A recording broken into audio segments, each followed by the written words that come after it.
যেদিন Neymar football থেকে বিদায় নেবে সেদিন শুধু একটা খেলোয়াড় বিদায় নেবে না, বিদায় নেবে লক্ষ লক্ষ মানুষের স্বপ্ন, রাত জাগা আর হাসি কান্না মেশানো স্মৃতি।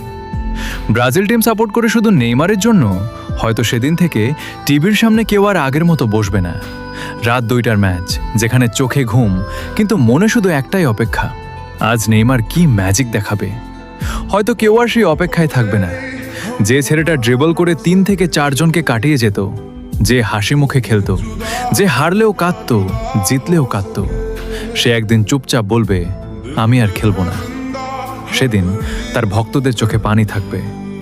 কেউ হয়তো চুপচাপ স্ক্রিনের দিকে তাকিয়ে থাকবে, কেউ হয়তো ভিডিও রিওয়াইন্ড করে পুরনো গোল দেখবে, আর ভিতরে ভিতরে বুকটা ভেঙে যাবে। কারণ নেইমার শুধু একজন ফুটবলার না, সে একটা অনুভূতি, যার সাথে জড়িয়ে আছে হাজারো মানুষের কৈশোর, ভালোবাসা আর পাগলামি।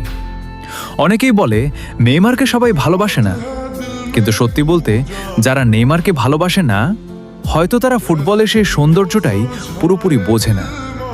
নেইমার, তুমি যখন বিদায় নেবে তখন স্টেডিয়াম হয়তো চুপ থাকবে, কিন্তু তোমার ভক্তদের হৃদয়ে তখন ঝড় চলবে।